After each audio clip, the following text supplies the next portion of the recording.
Hi guys, welcome to another budgeting video. Today I'm going to be going over how my low buy went for June and my budget for July. So in April of this year I decided to go on a low buy year. Initially I had set my spending limit to be $2,500, but then based on prior years and budgets that I reviewed, it looked like I spent on average $3,000, so that was the plan. However, due to how I was able to control my spending last month, I'm thinking of lowering it to $2,000, and you'll see why in a minute. So in July, I spent my usual $83 on auto insurance, and that is a sinking fund, so it's not actually debited from my account. It's just kind of like a reminder or money that sits in my account and accumulates until my insurance is due every 6 months. Next up is car maintenance, and this is also a sinking fund. However,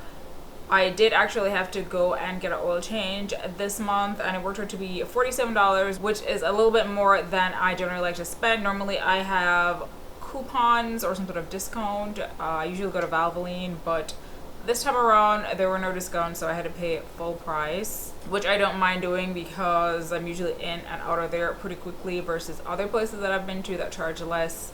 I'm sitting around for like hours, so it's worth it.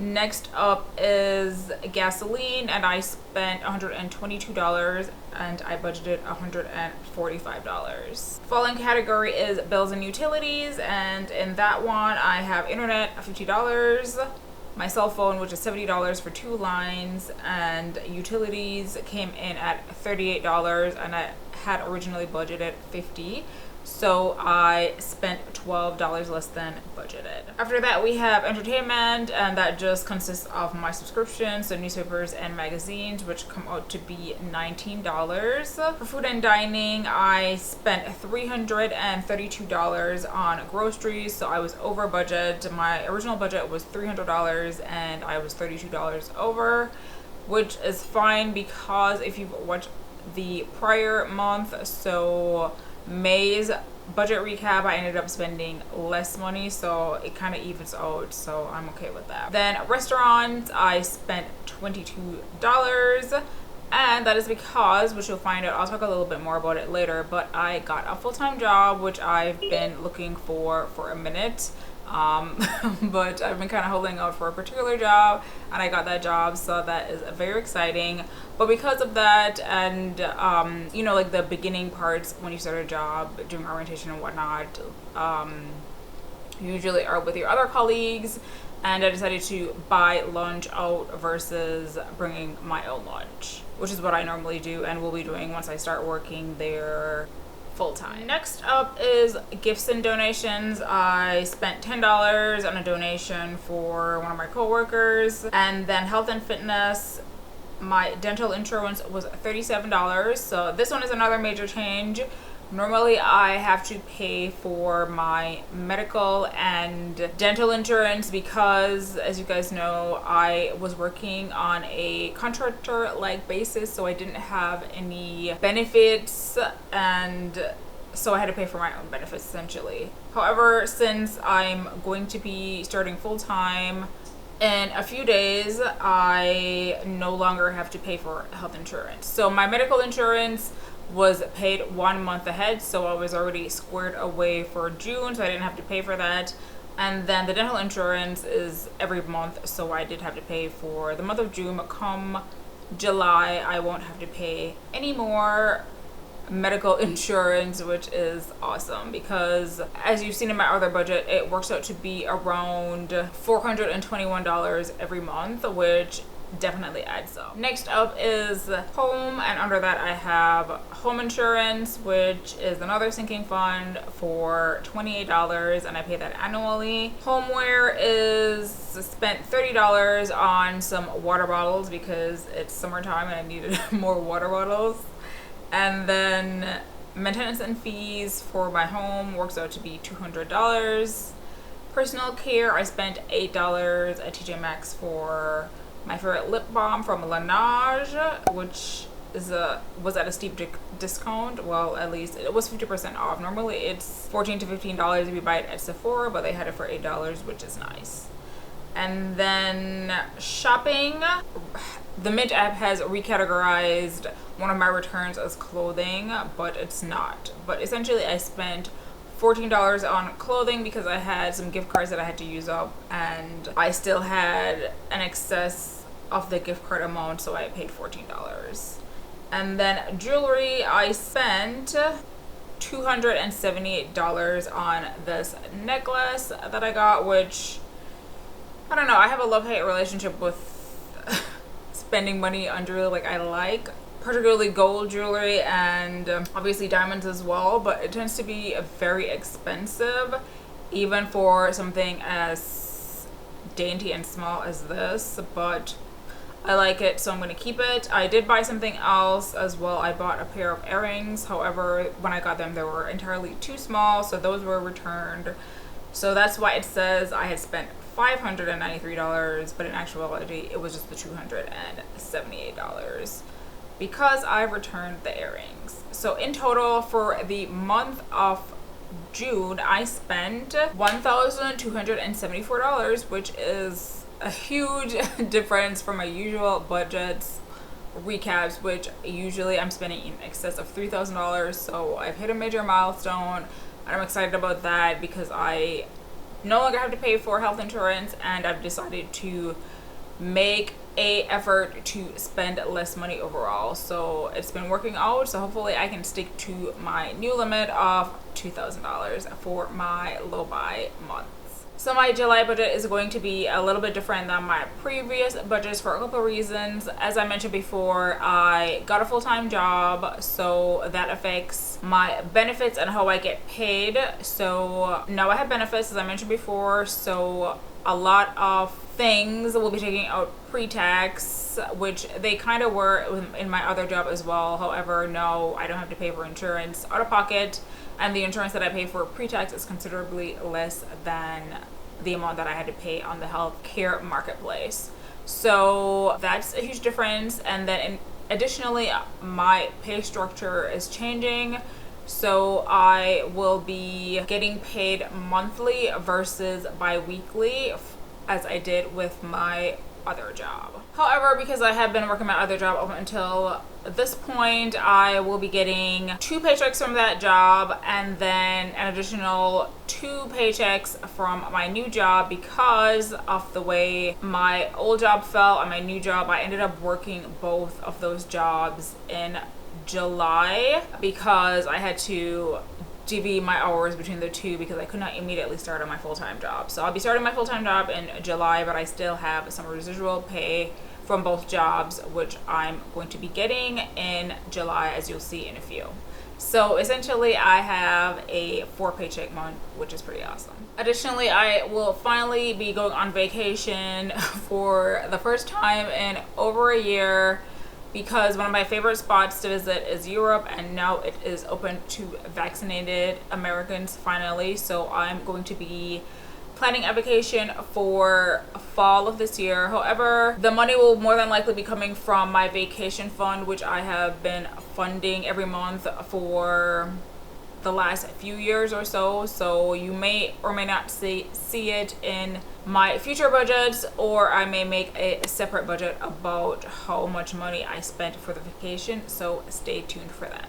So for this budget, I have my paychecks divided into 3 silos because essentially they're coming every 2 weeks for the month of July. So in the first couple weeks, so essentially paycheck period 1, I have a starting balance in my bank account of $4,240.96. And I will be getting $1,250 from my first job and then $1,000 from my second job.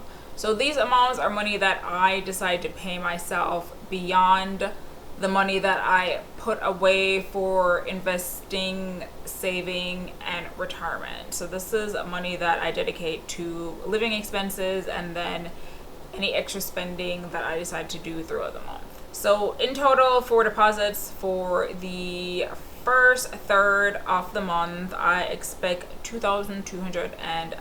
$50. Now, spending for this portion of the month is going to include groceries, which I have allotted $150, so half of the $300 that I normally spend per month.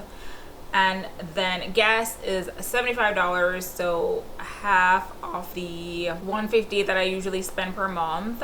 And then housing works out to be $343, so that includes my maintenance fees, insurance, and property taxes. Cell phone $70, and my subscriptions are $18.99. So in total, for the first third of the month, I'm going to be spending $656.99, and at the end of that time period, I should have $5,833.97 in my bank account. For pay period 2, I will be paying myself $500 from my first job and spending $150 for groceries, $75 for fuel, $49.99 for internet, $45 for electricity. That's an anticipated amount. And then my car maintenance goes back to the sinking fund status, so I'm saving $10 a month. And then insurance I've adjusted to be $77 a month, because looking back at my prior year, it looks like that's about how much I spent. We'll see how much it actually is for the remainder of the year, but I think I am paid up on my insurance for the remainder of the year, so we'll see. But in total, for the second paycheck period, I will be spending $406.99 and should have $5,926.98 left at the end of that period. Now, I forgot to mention, normally I don't have this much money at the beginning of my month, so normally I don't have $4,000 in my account at the beginning of the month, because I don't usually spend $4,000 every month. So this is just extra money I got. Like I said, I've been working 2 jobs and I've been working over 40 hours a week for the last month.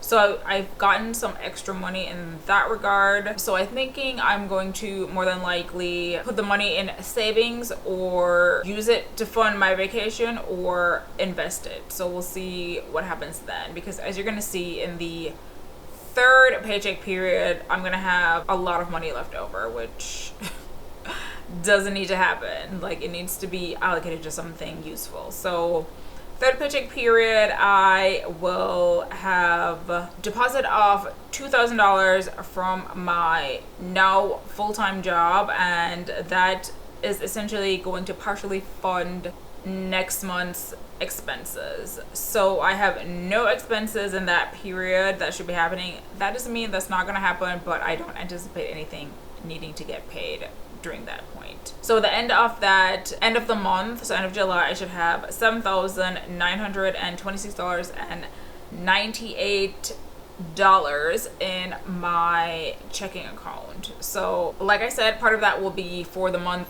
of August, and then some of it will be allocated to other more useful things. Now, in terms of my usual category of extra spending, I don't anticipate needing anything. In fact, I'm trying absolutely not to buy anything that is shopping related, because like I said, I'm going on vacation, so I want to make sure that all my extra money gets allocated to that, because that is like a priority for me, because I haven't been on vacation in so long and I am definitely planning to do the most. So that's the plan for the month of July.